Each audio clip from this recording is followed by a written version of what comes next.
नमस्ते दोस्तों, स्वागत है आपका हमारी इस चैनल पर। आज मैं बताऊंगा आपको एक मजेदार कहानी। एक गांव का नाम था चैतन्यपुर, जो अपनी सुंदरता और प्राकृतिक सौंदर्य के लिए मशहूर था। लेकिन इस गांव में एक रहस्यमय पेड़ था, जिसे सभी हनुमान का पेड़ कहते थे। यह पेड़ गांव के मध्य में स्थित था और हर पूर्णिमा को यह एक अद्भुत चमक के साथ जगमगाता था। लोग कहते थे कि यह पेड़ भगवान हनुमान का प्रतीक है और उनकी कृपा से ही यह इतना खास है। एक रात चैतन्यपुर में एक छोटी सी चांदनी रात थी। आर्यन, एक नन्हा सा बच्चा, अपने दोस्तों के साथ खेल रहा था।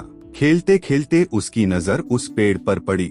उसकी जिज्ञासा बढ़ गई और उसने अपने दोस्तों को छोड़कर अकेले ही पेड़ की ओर बढ़ने का फैसला किया। जैसे ही वह पेड़ के पास पहुंचा, उसे लगा जैसे कोई अजीब सी ऊर्जा उसे अपनी ओर खींच रही है। आर्यन ने पेड़ के नीचे बैठकर हनुमान जी से प्रार्थना की। उसने दिल से कहा, हे भगवान हनुमान, मुझे आपके बारे में और जानने की इच्छा है। कृपया मुझे कुछ सिखाएं। तभी अचानक पेड़ की छाल पर एक उज्जवल चित्र उभरा, हनुमान जी का। जैसे ही उसने देखा, पेड़ से एक मधुर भक्ति गाना गूंजने लगा। यह गाना इतना आकर्षक था कि आर्यन मंत्रमुग्ध हो गया।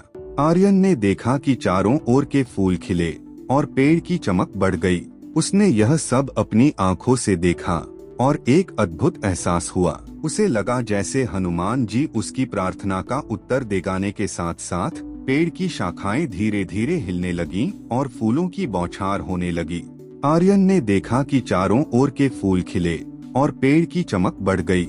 उसने यह सब अपनी आंखों से देखा और एक अद्भुत एहसास हुआ। उसे लगा जैसे हनुमान जी उसकी प्रार्थना का उत्तर दे रहे हैं। अगली सुबह जब गांव के लोग उठे तो उन्होंने देखा कि पेड़ के चारों ओर नए फूल खिले हैं। गांव का माहौल एकदम खुशनुमा हो गया। हर कोई हैरान था कि अचानक इतना बदलाव कैसे आया। आर्यन ने अपने दोस्तों को बताया कि यह सब हनुमान जी की कृपा से हुआ है।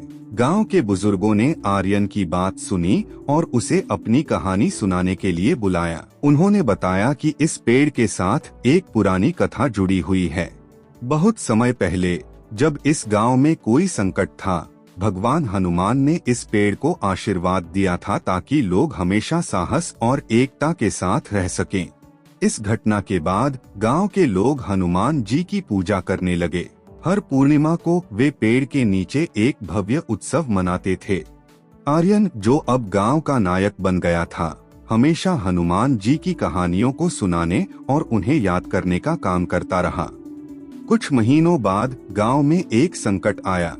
एक भयंकर तूफान ने गांव को घेर लिया। लोग डरे हुए थे, लेकिन आर्यन ने उन्हें हिम्मत दी। उसने पेड़ के नीचे जाकर फिर से प्रार्थना की।